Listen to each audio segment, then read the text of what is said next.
That's a cool intro, hey? Yep. Welcome to Boatrek Live, people. Today, I'm joined by Marcelo. I'm PJ. And we both saw a very interesting alien movie this week, or, well, technically last week, um, called Alien Romulus, and has nothing to do with Star Trek. There's a station, Romulus and Remus. They're totally ripping off Star Trek here, unless that's from ancient times, and Star Trek was inspired. Uh, it's an odd movie, I gotta say. I love the director, Fede Alvarez. He directed Don't Breathe and the Evil Dead remake, which I think is one of the most underrated horror movies ever. I mean, so many people rip on it because it doesn't have Ash and it's not like the original. I think Fede Alvarez's take on Evil Dead is so fucking good. It's so uncomfortable to watch. And Jane Levy as the little demon girl under the stairs that splits her tongue into all that stuff, which is so good. He's a very good director in the horror realm of making you feel uneasy and uncomfortable. Don't Breathe was kind of the same way, not as graphic. Uh, but I would say Alien Romulus, in terms of uh, graphic horror, or just, it's kind of like a mix between Don't Breathe and Evil Dead. It's not as gory as Evil Dead, and it's not as suspenseful as Don't Breathe, but it manages to be an okay slasher film. Although there are some lines and some callbacks that are cringe and eye rolling. We'll get into that. But what were your thoughts on the movie, Marcelo? Did you enjoy it, hate it, love it? Yeah, no, I enjoyed the movie quite a bit. I'd been so excited for this movie since the marketing campaign came out for it because I really think that this movie really harkens back to the original Alien in reference to the tone, in reference to the horror aspect of it. Because look, I love the original Alien movie. I love Aliens. Hell, I even love Prometheus. Prometheus, folks, is my favorite Alien movie of all time for personal reasons. But I really like how this movie harkens back to the horror aspect of Alien. And Fede Alvarez does such a good job at building tension with atmosphere, sound. And I love the creature design as well because a lot of the creature design in this movie was actually practical. I mean, there is special effects in in this movie when needed, but like a good portion of the actual aliens in this movie are practical effects. It's such Fede Alvarez and his team do such a good job at blending both styles, and they really work for me really really well. The other thing that I really enjoyed about this movie is how it sort of ties in all the previous other Alien films to a very, very controversial cameo.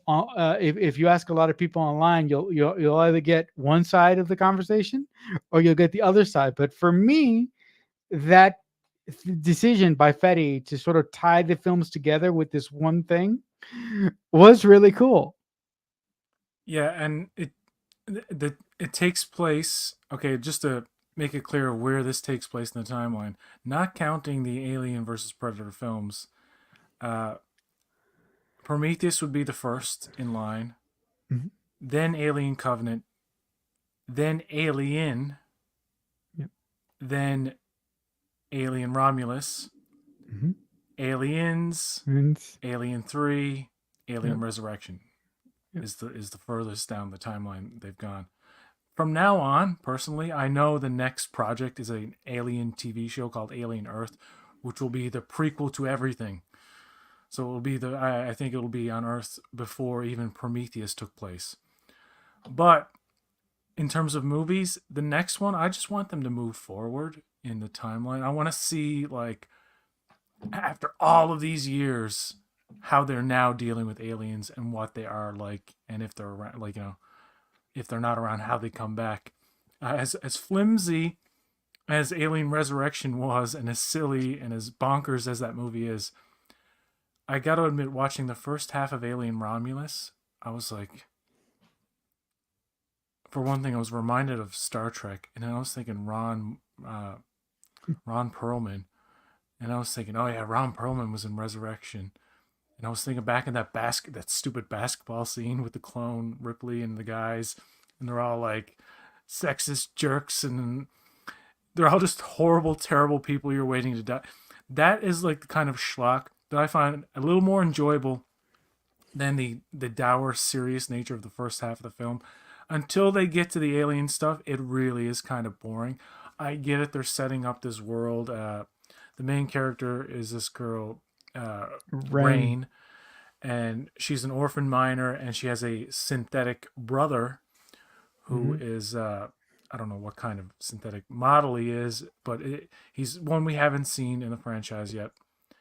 And he was programmed basically by Rain's father before he died to, protect her and all of this, and that's his main objective. That changes, of course, when he comes across uh, and A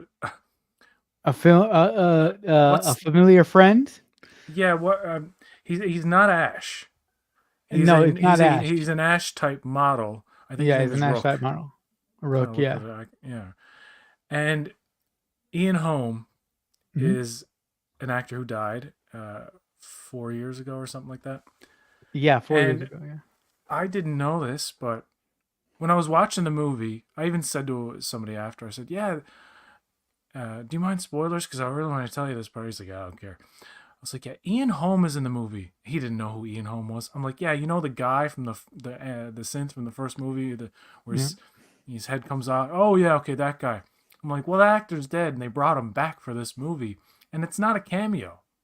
Nope. It's a supporting role. Like he's Mhm. in it. He's in the entire He's film. in it a Not lot. Yeah, I not not caught. front and center, but No, he's but a supporting he, character." right, right, right. He's in it a bit. And A I lot. said, Oh, sorry. but I said to my friend, I said, the CG looks photorealistic. I said, but there is that uncanny valley. I said, but it kind of helps to to to buy the fact that this is a synthetic. Like when they're all like messed up, it's kind of like in the third movie when they used like an actual animatronic face when Ripley resurrects the guy from the Aliens. I forget his name. The synth from Aliens Oh, who comes back in the third movie as like a oh, it's all it's animatronic. It prosthetic. looks very yeah, it looks very good. Shane Black did a really good job there. That's what they did with Ian Holm. It's an animatronic head. I did not know that. I'm like, of course they use CGI deepfake stuff, but no, it's actually a mechanical head of Ian Holm Yeah. that is supported with CGI. Mhm. So that's why some of it looks a bit weird, I guess, because it's a real thing that they're digitally manipulating to make it more expressive, I suppose. Yeah, I mean, when he showed up, I lost my mind because I'm like, I was not expecting that, and I really like it that if you watch some of the behind the scenes stuff, and Fede Alvarez said that that he and Ridley sort of came up with this idea of including a Ash type android in the movie, but that they wanted to get the permission of Ian Holmes's family first. And Fetty went to Ian Holmes's widow and asked her, "Hey, we want to do this we want to do this cool thing, but we need your permission to use your husband's likeness. Can we do this?" And Fetty was like, his family was really open to the idea of bringing him back into the alien world because he sort of felt later on in his career that Hollywood sort of gave him the cold shoulder, and he would have loved to have been in another alien franchise because he loved Ridley, he loved the whole alien universe. So it's really nice to see that a character like his got to be in the alien universe again, even if it is not truly him. Yeah, and I didn't mind seeing him, and I didn't mind that they put him in the movie. It's connective tissue and whatnot. Uh, and they reference, there's the alien that got blown out the earlock is on display from the first movie. I do understand how people are like, "Oh, it's just this whole thing about resurrecting dead actors. Why couldn't you just use another synth or whatever?" Uh, I don't really mind. Yes, they got the permission. If it's like against the family's will, I mean, that's not good. They would never do that. But I mean, if it's extra income for his family after his death, why not? I don't think it's like sacrilegious. Sacrilegious. I got The Simpsons on my brain.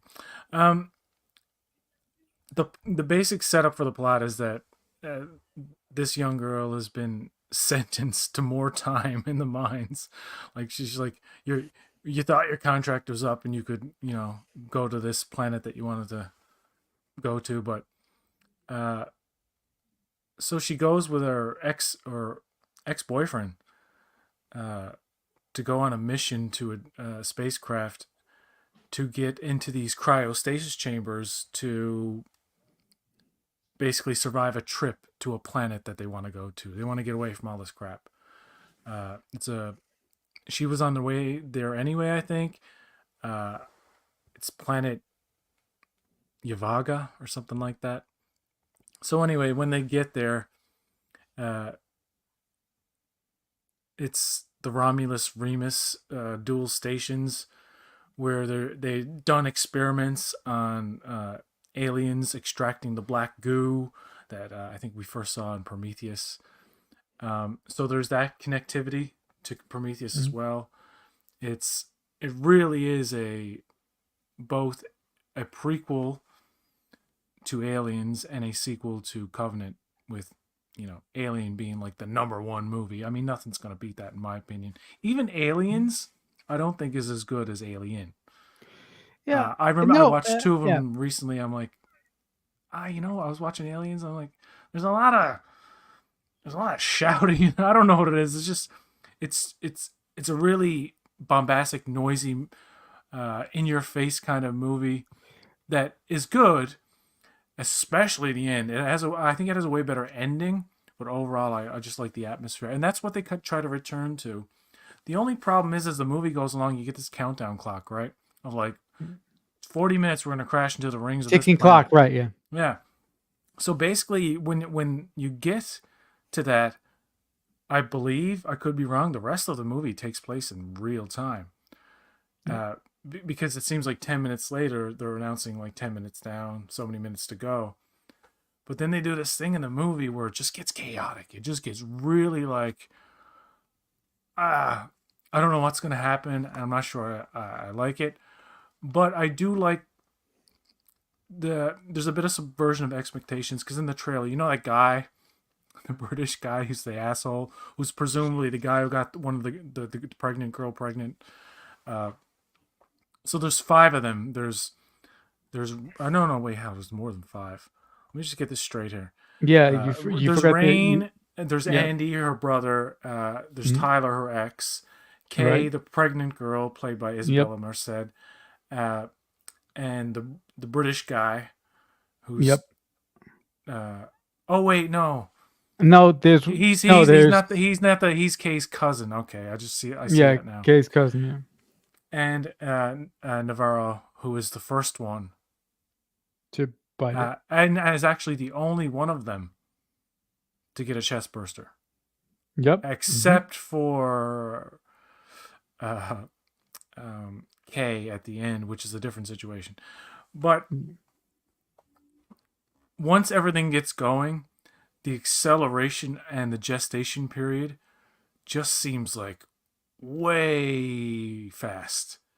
And I noticed that as a criticism. I'm like, yeah, that kind of bothered me too. But then I remember Alien versus Predator and how fast they went with that. And they do fill in some of the blanks.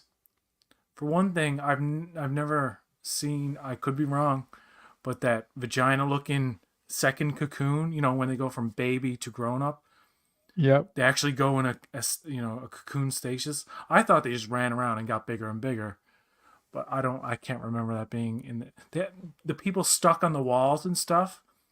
That's from Aliens. I remember that. So as I'm watching it, I'm like, yeah, this is from Alien, this is from Aliens. So a lot of it is a combination of Alien and Aliens. Thank God there's not too much of resurrection in there.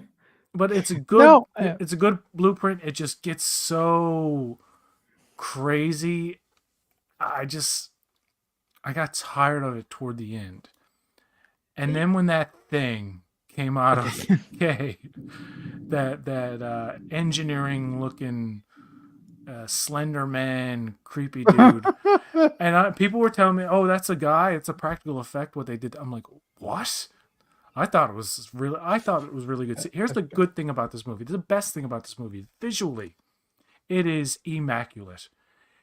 Even though some of the lesser effects in the movie are like pretty good, but like it's just sleek looking. Like there's it's very clever to use as much practical as possible, because when you supplement it with the CG artists have a lot of practical things to reference, and therefore I find the CG models end up looking more real and moving more real. Especially the face huggers. This should have been called Face Huggers the movie, by the way, because there's a few xenomorphs in there, yeah, and there's a couple of scenes where you see a bunch of them, but like this is all like the face huggers like getting on you. And I'll let you speak in a minute, Marcel. I just gotta say this one thing: the guy in the water.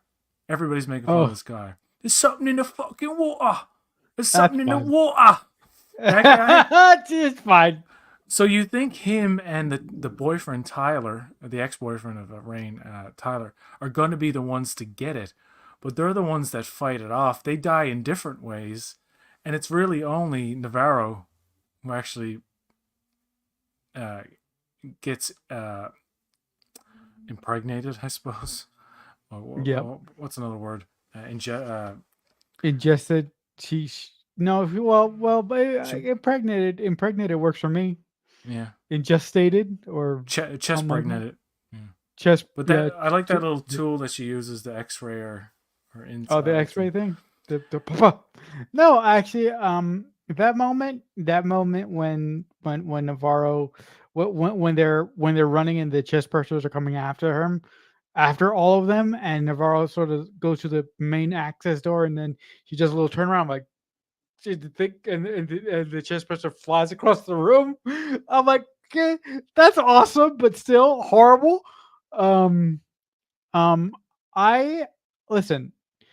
I really think that this movie is getting a lot of unnecessary hate from a lot of folks who are like, "Oh my god, it's like too much memoberries," or you can't do the or putting like a an android like Ian Holm back into the Alien franchise sort of disrespects it in some way. And like you, as long as they got permission from the family to do that, I'm completely okay with that. Like, now there is, and also, yeah, also, there's this whole thing about it has too much memories, or it's not original enough because it borrows from other alien movies. And I'm like, guys, always borrow from other movies.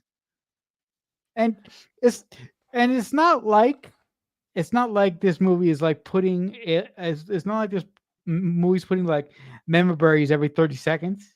It's putting memories in specific spots, in strategic spots. Even there is a music cue in this movie where the android, like Ash Robot, is speaking about something.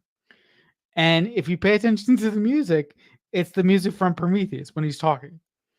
And I'm like, okay. holy shit, that is so cool. Uh, Yeah.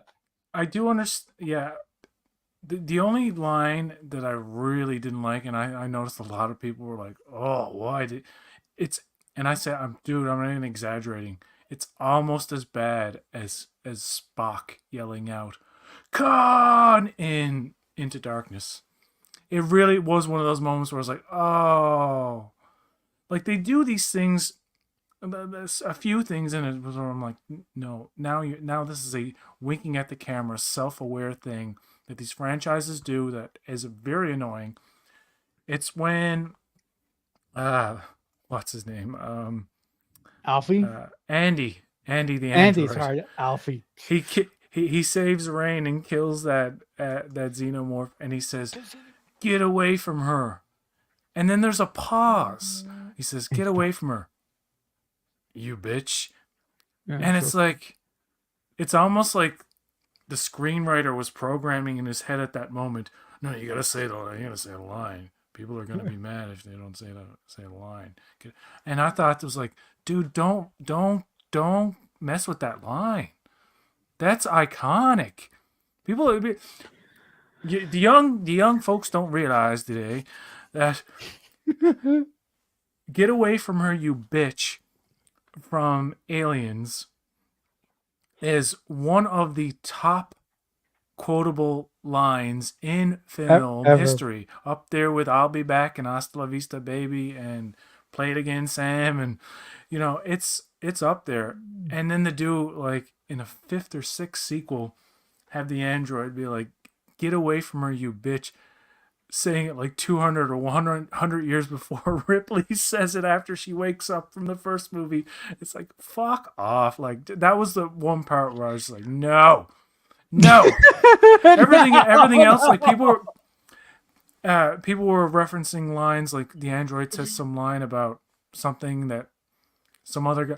A lot of these things, because I just went over my head, or I was like, I don't see that as a direct reference to, except for Ian Holm and except for that line, "Get away from you, bitch."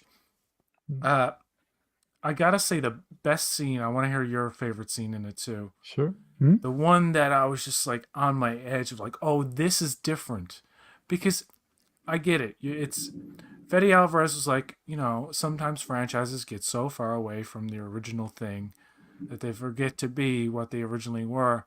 And unfortunately, in some cases, when you try to do that, it seems like you're just copying a formula that was successful in the first one, often to a lesser extent, especially when you get to third or fourth movies in that franchise. So him taking it back and saying, "I want to get back to the first two Aliens," fine. This is good. This is good. It's not great. I don't hate it. I don't love it. But next time, let's not do one between Alien 3 and Resurrection. Let's not do one between Prometheus and Alien Covenant. And you have the Alien Earth show, which is going to be the prequelist of prequels of the Alien franchise. Sure. You can count Requiem as that too, because that was modern day aliens and predators on Earth. But I don't count that movie. That movie's so bad. I hate that movie so much. It is the worst out of them all. Alien Requiem, Alien versus Predator Requiem. It is just, ugh. It's Nobody gross. likes that movie. I don't like it at all. I like Alien Resurrection more than I like Alien 3. Yeah, But I do like yeah. Alien and Alien. They're the top ones. You're never going to get as good as them. Didn't seem Fede Alvarez was trying to be better. It felt like he was trying to be as good. And that's where some people are saying it felt like a Yeah. really good fan film. I think that's a disservice because there's a lot of money going in here. It's a cheaper than normal movie. I think it was like under 100 million. Yeah, it's under 100 So I million. think the use of practical Effects? animatronics and Yeah. effects probably cut back the CG budget quite a bit. And here's the thing: when you make the puppets, when you make the things, it don't cost you days and weeks and months to keep rendering the image of this thing. You can just shoot it as you puppeteer it, do it right, edit it well, and you don't need to use any CG in a lot of cases, Yeah. except of course for the face huggers. Um, so yeah, kind of in the middle. It's just it feels like one of these movies that is a decent slasher. Uh, really don't mind the references or so-called member berries because it is taking place between two established films, and there's going to be connectivity. And I like the fact that there's connectivity to all the other films, including Prometheus. But yeah, at the end, it just gets really, really weird and dour and depressing. Gory, not as gory as I thought, but toward the end when you're seeing that thing come out of that woman, whoa, Yeah. whoa, okay, you're showing it. You're not showing her full on like camera in the thing, but you're seeing it from an angle where you can see stuff come out, and Yeah. it's fucking gross. This the CG of it coming out first, and I suppose the practical man at the end, creepy, but it was just about as satisfying as the ending of Prometheus, where she performs a C-section on This, herself, and yeah, C-section. the little I alien screams. I'm like, this isn't. I want to see a big queen alien xenomorph. I know you had it in there, but it seems like the xenomorphs kind of got sidelined at the end. And I know what we're yeah. gonna do. Blow another one out of the airlock. I get it, but I was gonna get back to my favorite scene. I wanted to get to you. The acid blood scene in the zero G. Fucking love that scene. I think a lot of people did too. And that was the highlight. And nothing got as good as that. I really well. My favorite moment in the film is actually when one one of the characters dies. I think it's the In the the war, British guy. where he Yeah, gets yeah, the yeah. acid on his fingers and stuff. When he gets the acid on his face, I was like, Yes, that was "Yes, good. you bastard! You deserve to die." But another one of my favorite scenes is a really simple scene when Rain opens a gate for I think it's before she goes into the before she goes into the before they go into the elevator. Yeah, She opens up the gate, and the angle that Freddy uses to shoot Kaylee Spaney, that's Rain, is so she looks so badass when she lifts up that gate. It's just one moment. Oh, like that's such a good shot. yeah. She was. Yeah, I, yeah, I pretty didn't cool. care about the characters as much. I know you. I don't really care about characters who are gonna all pretty much die in a movie. Die anyway. But like the Tyler guy wasn't. He was just nothing to him personality wise. I suppose the android Andy was the most interesting character Yeah, because yeah, his directive was changed and he kind of became the antagonist for a bit.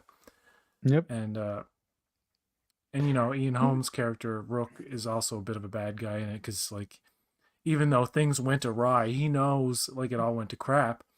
Right. He's trying to sell them on a false bill of goods, like this is a good thing. His No, it's main not. objective is just to get the research to where it needs to be.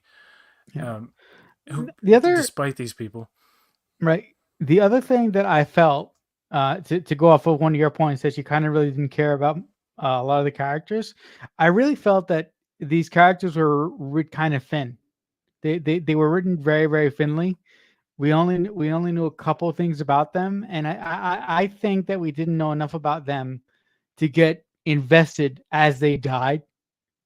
Yeah, I thought Fetty and his co-writer did a really good job with Rain and Andy because he had to. Because if he didn't connect, if he didn't make the audience if he didn't make the audience connect with either Rain or Andy, he would have been screwed. But it would have been nice if we would have gotten a little bit more with the adjunct character. If we would have gotten a little bit more with the supporting cast other than Rain and Andy, because I think that we would have felt a little bit more as an audience as the aliens started to bump them off.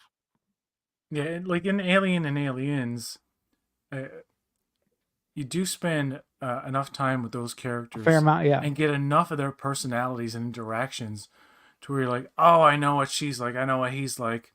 Game over, man. Game over. Like these are big personalities in these other movies. And to me, the contrast in this is like, these are kind of just. I'm not ragging on a generation.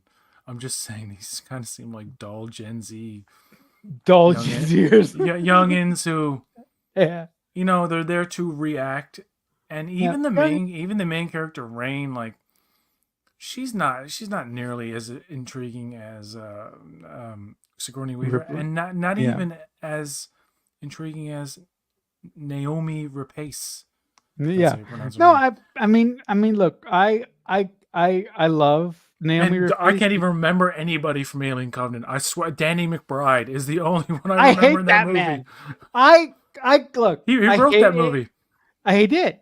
I Yeah. hate Danny McBride as an Right. actor. Oh, really? Yeah, I can't stand that man. Alien Covenant just made me angrier the further that we got into it. Um, but we're not here to talk about Alien Covenant. But I do listen. Numi Rapace's character, I can't remember her name from Prometheus right now. Shit, Elizabeth. I think Elizabeth. Elizabeth's character in Prometheus to me was seasoned. She was a little bit older. She she looked like she had a couple. She looked like she had various miles on her body. Right. She looked like she had been through some shit. Yeah. Rain doesn't have some of that. Rain seems a little bit more hopeful than than Numi Rapace's character did. But listen, I'm not holding her. I'm not holding that against her. I'm just saying that those two characters are a little bit are vastly different. Um, I think that I think that Kelly Spaney did the best with. I think she did the best job that she could with what Fede and his co-writer gave to her. Yeah.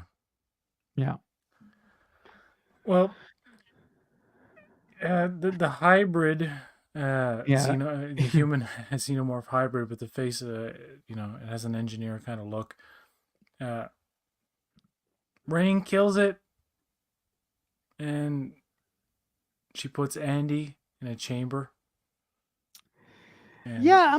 I I guess they're gonna go to the planet, and she goes into stasis, and that's such a typical ending to one of these to movies. an alien But movie. to this particular movie, it felt a little empty at the end.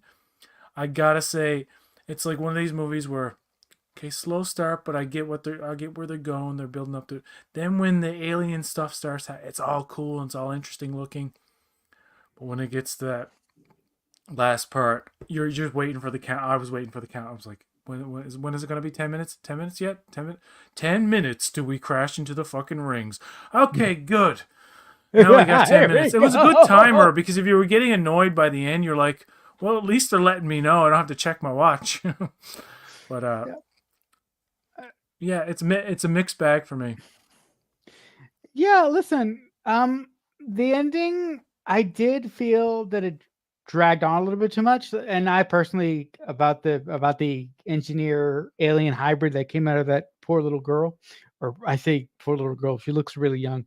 That woman, um, that thing looks so fucking gnarly. Like Oh, I'm, like I, like I'm surprised it actually was a guy that it was men in suit. Um, but so I hey. heard. I gotta see all the behind the scenes of this, like because I do appreciate the filmmaking technique, the direction. Oh yeah, I just think the script probably it's a little needed weak. another go. It's a, Yeah, yeah, another go. yeah. Uh, I think I think the script needed a little bit. I think it needed one more pass through to make the characters a little bit more, just a little bit more instead of having this to use your word, this Gen Z kind of people that we kind of just want to see die. And I also agree with you that every alien movie kind of ends the same with somebody going into stasis. yeah. I thought it would have been really interesting if if Andy and if Rain would have died while they were trying to kill this thing. If they killed it, but the cost of them killing it would also mean that they die too.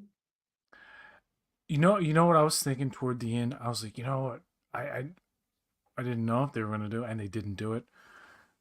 But when they discover the black goo and like this could help uh, the pregnant girl, little does she know it doesn't work well, No, it doesn't work well. and Rook is kind of deceiving them and like its effectiveness that it could bring back the dead or whatever, No, it can't. and it's I don't like the fact that that's still out there. So between this movie and Aliens, like what happened to all that? I would have liked to have more of a conclusion in that area where they realize, oh, we're on board with this stuff. We need to destroy the ship and Blow it up. like blow it up. But does the entire ship? I got. I can't. Hold on. Oh, okay. They escaped the thing. The thing, right? What blows up? Does the whole Uh, station blow up? Am I remembering this correctly? I think half of the station blows up, not the whole thing.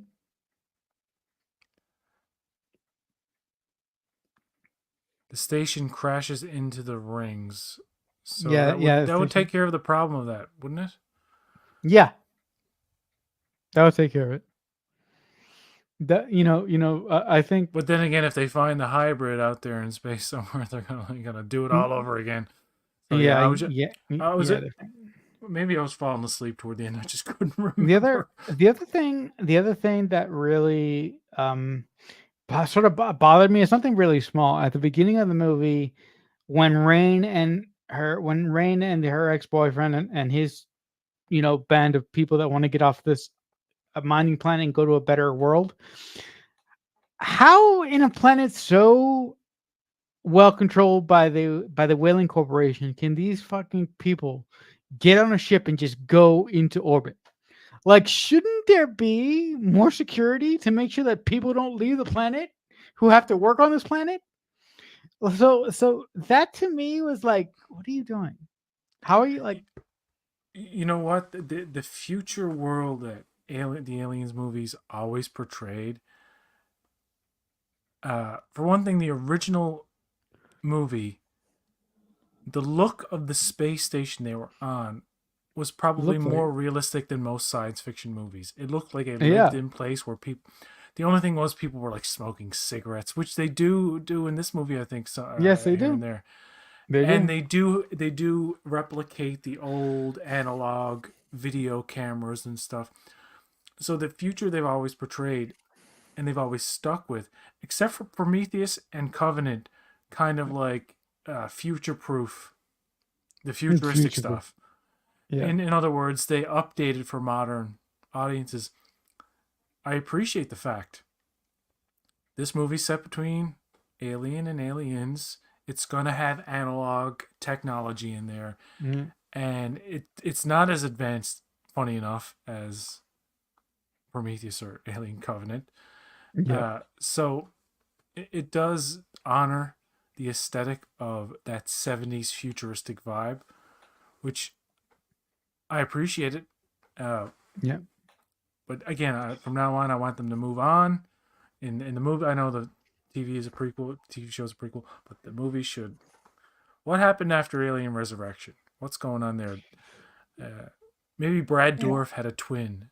Uh, Yeah, no, but also to your point, you did mention the technology aspect. I like the fact that there's a point in this movie where Rain's landlord is calling her to ask her about the rent, and she has like a Apple Watch, sort of like Apple futuristic watch on her wrist, and mm, she can get like voice phone calls on her wrist. I thought that was really really cool. But this movie feels like it feels like it's in the world of Aliens because it has the same color palette as the original Alien film and Aliens have. It just looks really great.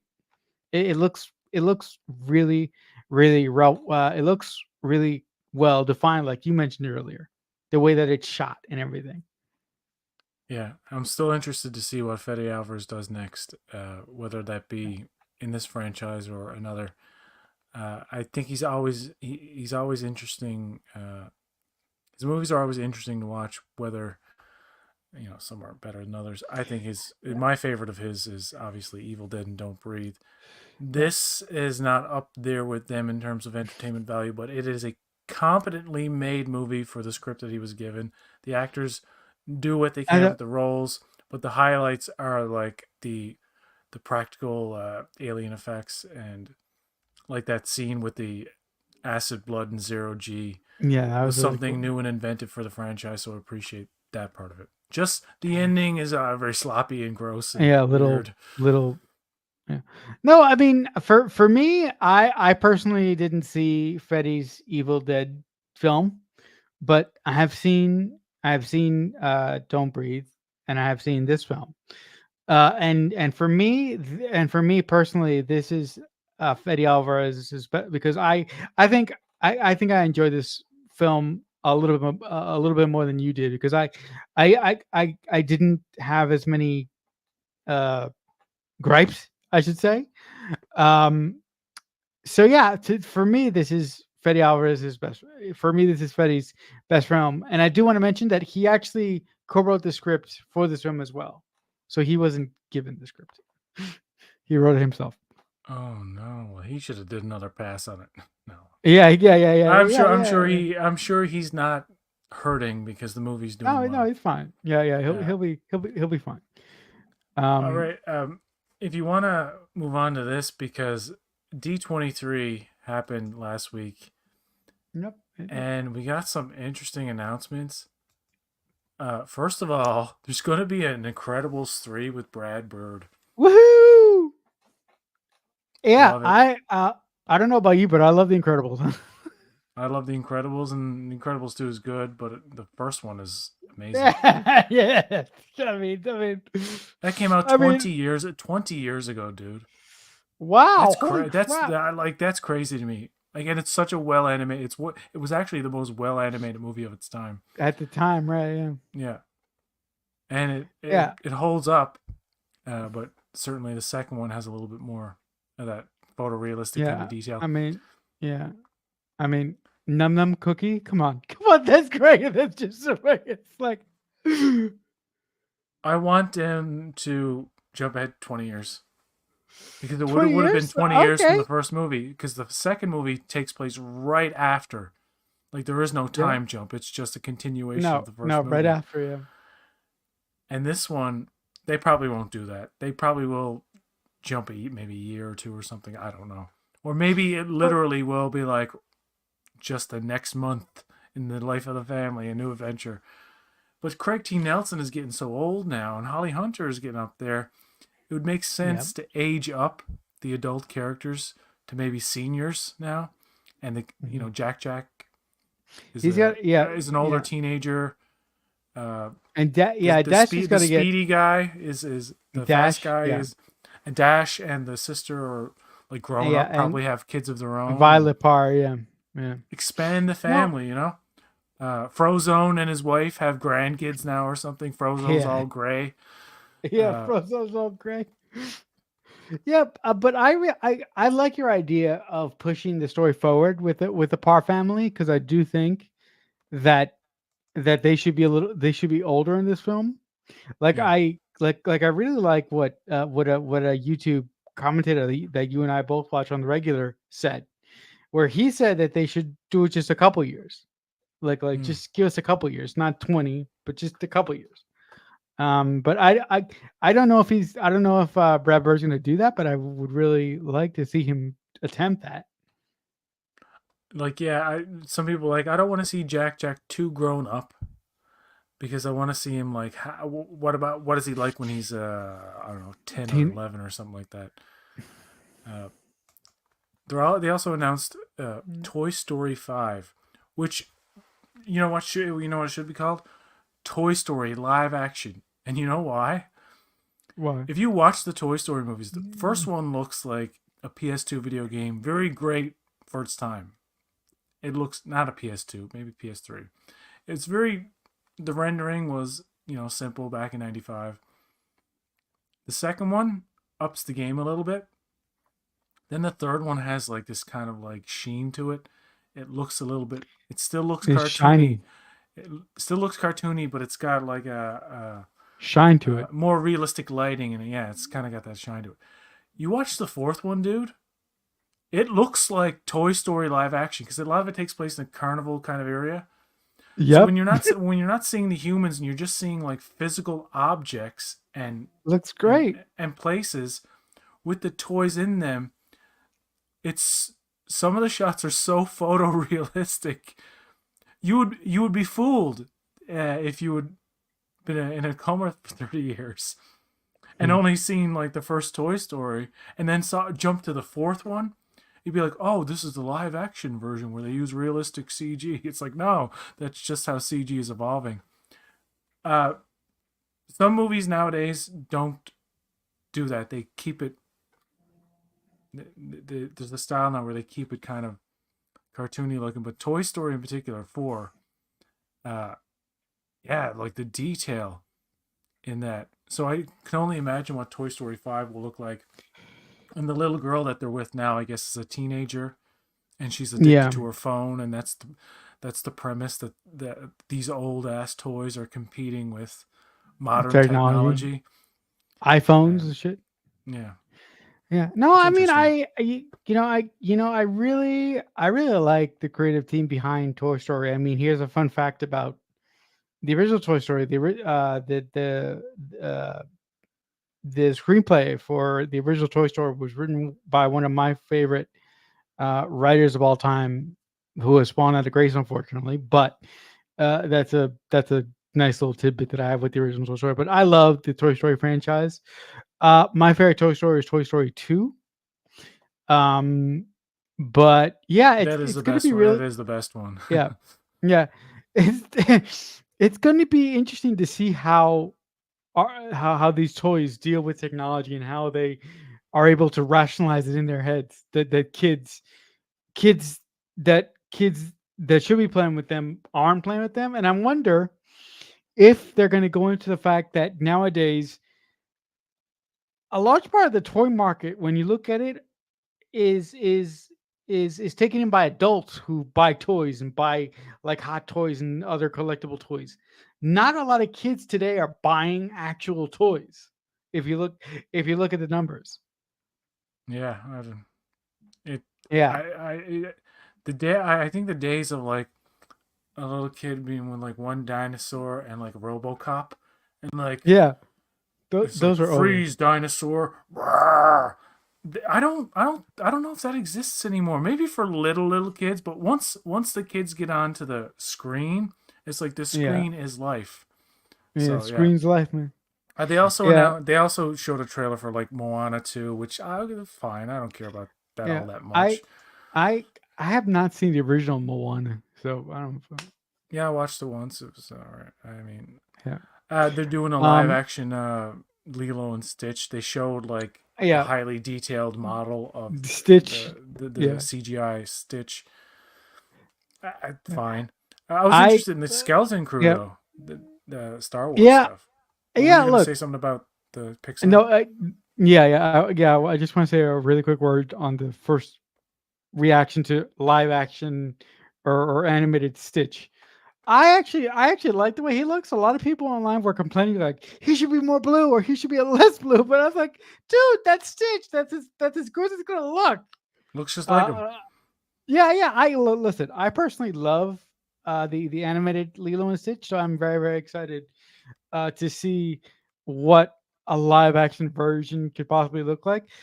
Uh, I actually really like I really like the Skeleton Crew trailer because I was like, you know what? I'm happy that they're going away from the Skywalkers, and I'm happy that they're doing a thing not having to do with the Skywalkers at all. I look. I know they just did that with the Acolyte, but the Acolyte is a whole nother conversation. Um, but I mean, it looked pretty good to me.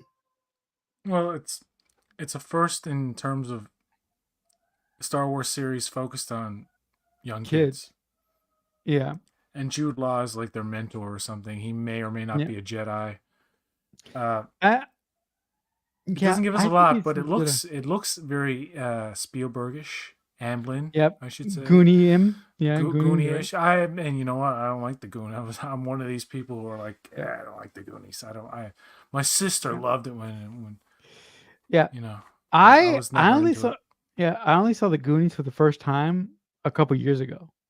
I think she had a crush on Josh Brolin. I think that's what the thing was. Oh, Josh Brolin. She loves Josh Brolin. Come on, yeah. Um, and the Goonies is an okay movie. It's not. It's not this for me since I watched it for me since I watched it when I was an adult. It doesn't hold this special place in my heart as it does for a bunch of other people of my generation.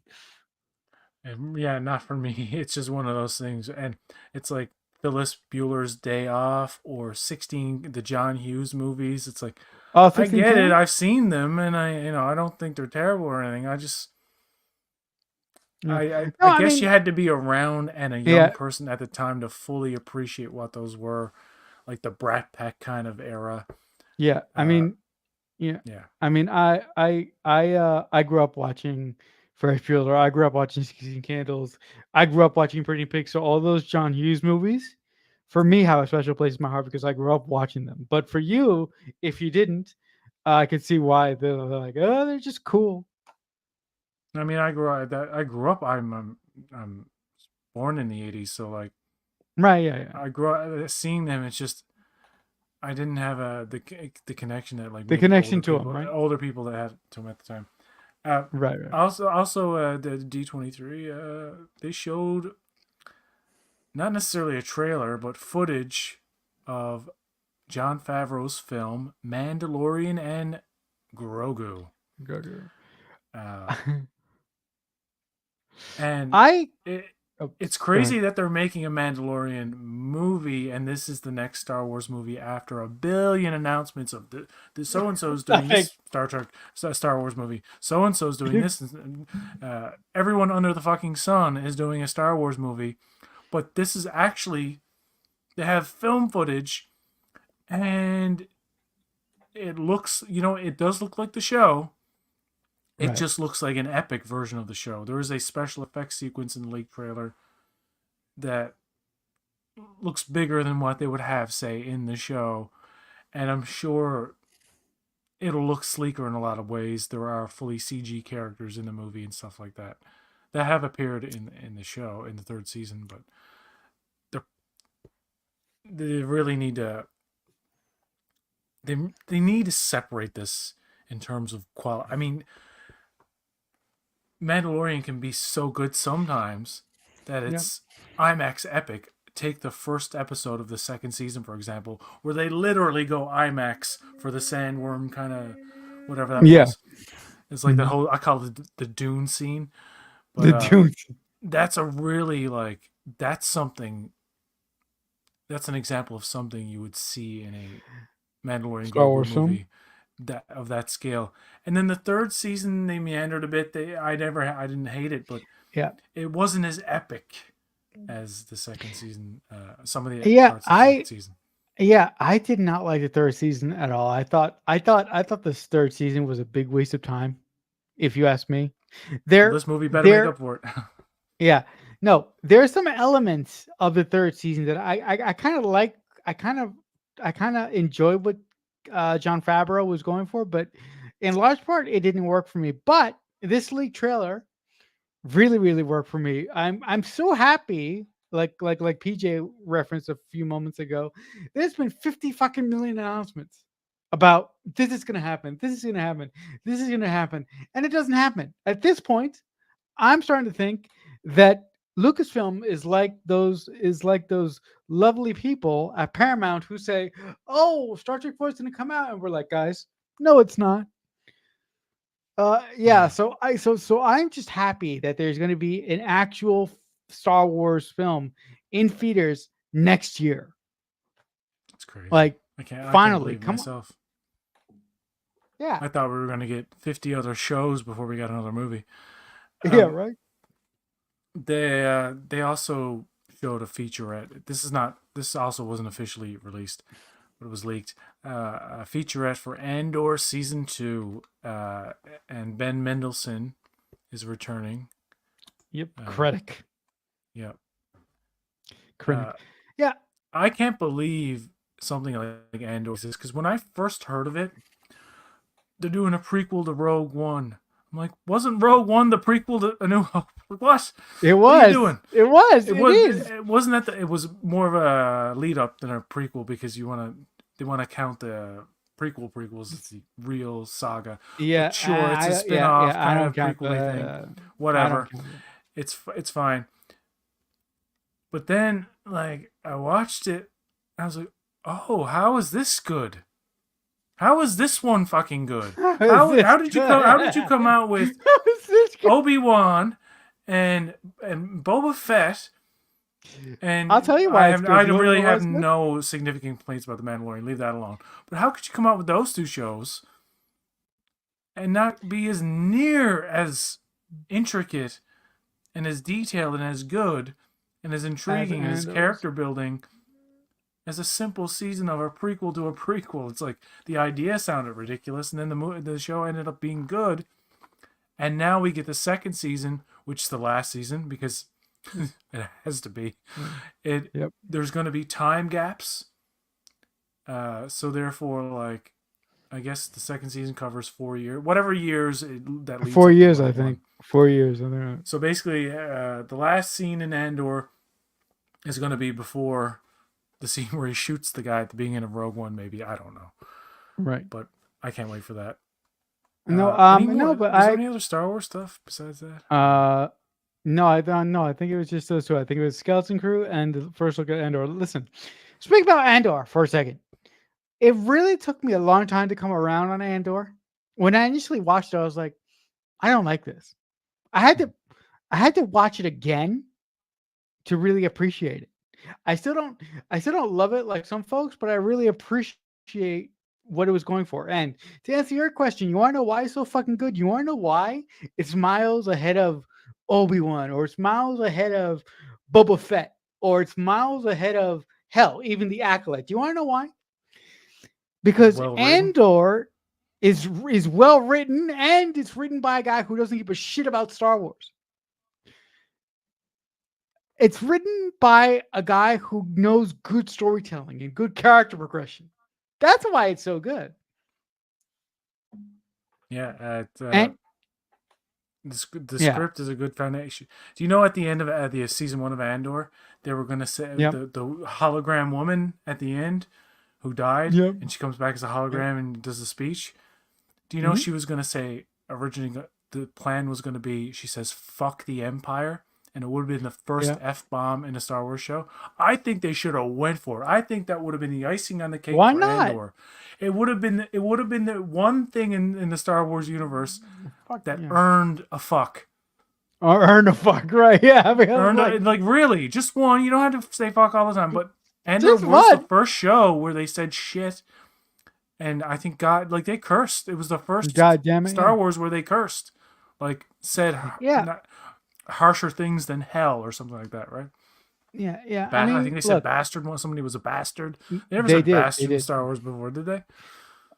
Look, look, I gotta go back and watch the if first season. yeah, if a Star Wars show earns the F bomb, I think that Andor earned it. I think that I think the scene that PJ is referencing here would have been a good place to put it. Yeah, they didn't And go for it plus, though. Understandably enough, I suppose. yeah, and plus, look at this. Disney Plus within itself has movies on it.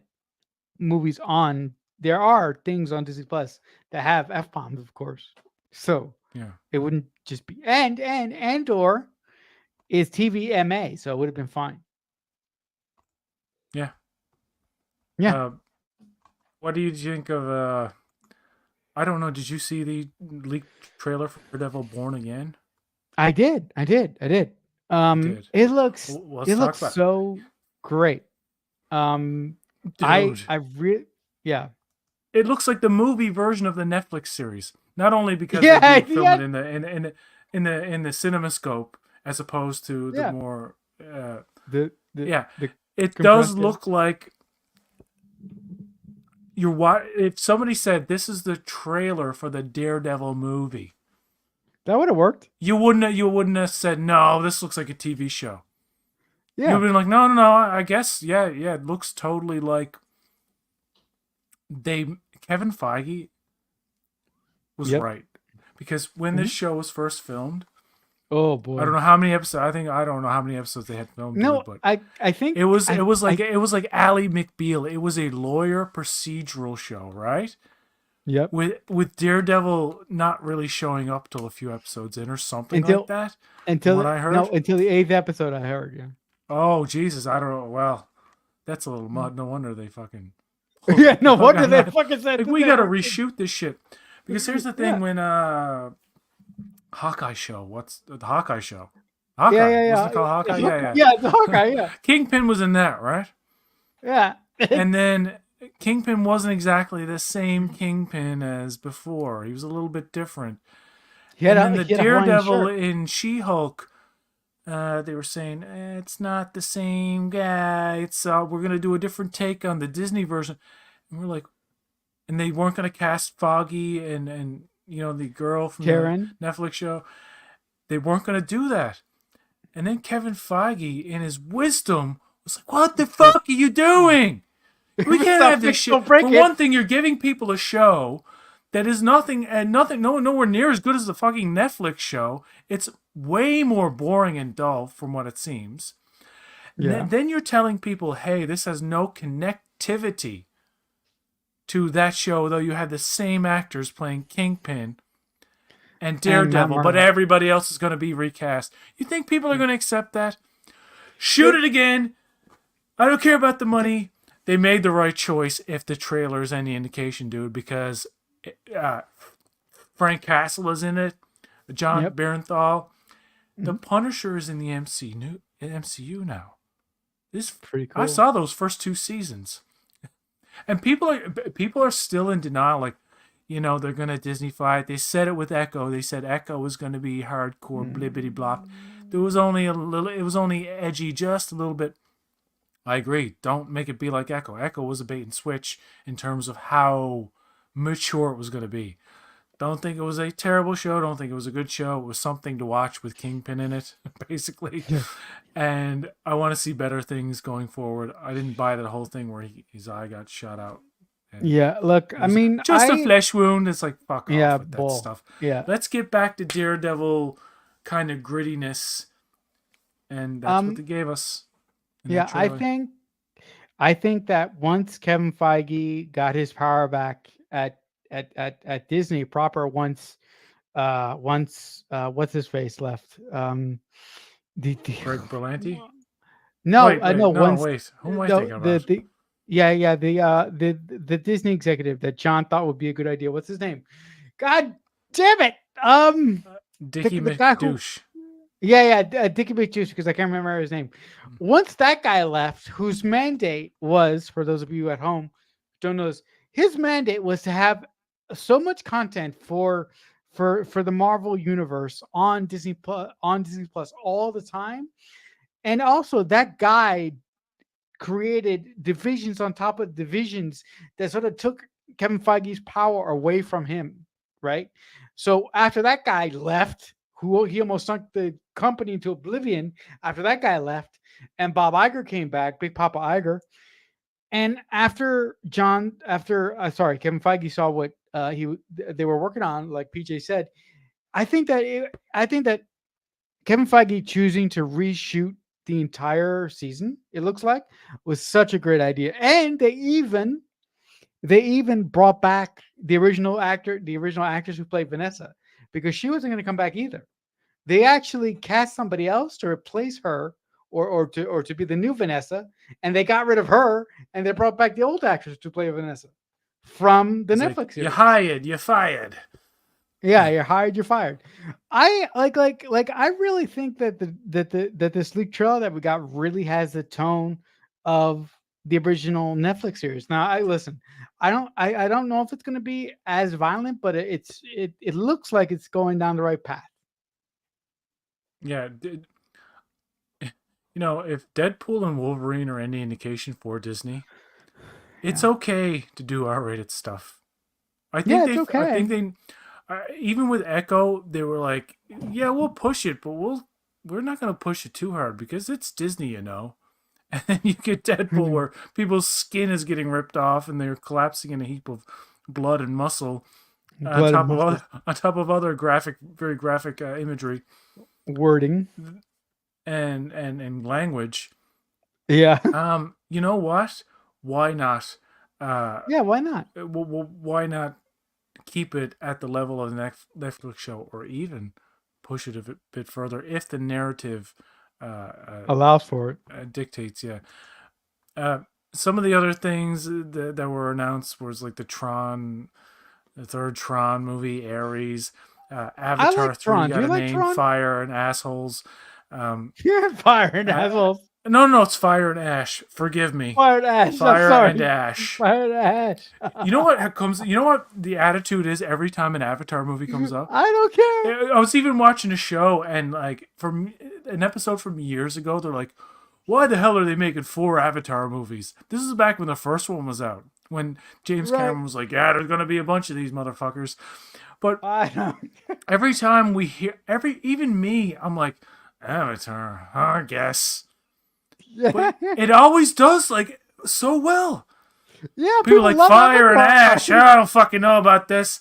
Fucking Yeah, you franchise is can. dead. It was like, did you forget, people, that the first 2 movies just fucking not, Yeah. they're doing Also, well. They keep doing also, well. also, also, didn't the first 2 movies make $1 billion? The first I movie was the think they. biggest movie of all time. Yeah. Yeah. Like, And yeah. then And the look, second movie is up there as one of the biggest movies of all time. yeah, and no, I mean, look. I really enjoyed the first Avatar. I really didn't like the second one. The second one was kind of like, eh, to me. To be fair, It was lesser than the the first the one, but first I one. do Yeah. admire the visual technique. Like so many more complicated things in the second one versus the first one, in terms of water. I guess that's why it's called the Way of Water, because Right, the Way of Water. damn, some of the things in this movie look way Really more good. photorealistic than the first movie, and the first movie was ahead of its time then. So Yeah. No, and also, you gotta tip your cap to James Cameron, because James Cameron is essentially doing the entire R&D for the entire movie industry with these movies. He's inventing shit that filmmakers are going to use for decades every time he makes one of these things. the first Avatar made $2.9 billion worldwide, Oh my god. but Woo! I'm afraid the second one was a huge failure at What only am I? $2.3 billion. Oh my god, Jesus Christ. So That's like aren't these? that's like the Shouldn't this be the most profitable, one of the most profitable movies of all time? It is the third. prop. Okay, the second Avatar film is the third highest grossing movie of all time. Oh my god. Uh, the first one, isn't it funny how the top 3 movies of all time all begin with A. A. Really? Number one at 2.9 billion is Avatar. Number two at 2.7 billion is Avengers Endgame, Yeah. and uh, 3. at 3 is Avatar: The Way of Water with 2.3. Oh my god. Avengers: Infinity War is down at the number 4 spot at only F- 200 and 200 billion. But here's the Right. thing: if the next 1 or 2 Avengers movies are as big as we think they're going to be, you could have like the top 5 movies of all time all begin with the letter A. Wow. Avatar, Avengers, Avatar. And then when That's the third Avatar comes out, it could be 6. You know what I mean? Like yeah. Uh, in just a few years, we're going to be mhm. looking at the top 5 or 6 or 7 movies of all time, all beginning with the letter A. Eh, I don't know. It's just Yeah, like a that's weird fact. I yeah, don't know. that's Weird yeah, no, no. potential fact. Yeah, no. That's a really weird really weird factoid. I think it's just funny. Well, Marcelo, I've run out of time, but All right. I Yeah. so enjoy talking with you, my friend. Yeah, it's great, man. It's great. And It's great. Awesome. what's coming out? What's the big thing? Beetlejuice. I got my ticket for that. Yeah, and for you people who care, which not seems like not a lot of people, The Crow is coming out this Friday. Oh, that Aha. thing. The remake. That thing. Oh. I'm going to see it. So hey, It's gonna make about $2.50, 250. as in $2.50. Yeah. As in they Hey. won't sell one ticket, and then They're gonna sell. a guy gets, the theater owner gets so Yeah. desperate. I want one person to see this I'm movie. almost 250. done. Give me 250. I know. I'm almost done. Yeah. No, I think I like seriously. I don't know if that movie's gonna make any money, but hey, I'm gonna go see it. I'm gonna help. Yeah, you know what? There's good reviews and a good audience. It could surprise people. Who knows? Like, I Yeah. thought the 2012 Dread movie was gonna be shit. I'm like, they're gonna remake that also slow movie and try to make it gritty and less expensive and one of That the was best great. action movies of all It time. was great. All right, Mama. well, I'll Mama's let not you the go, one. Yeah. Marcelo, but I want to Yeah. thank you again. And until next All time, right. folks, live long and prosper.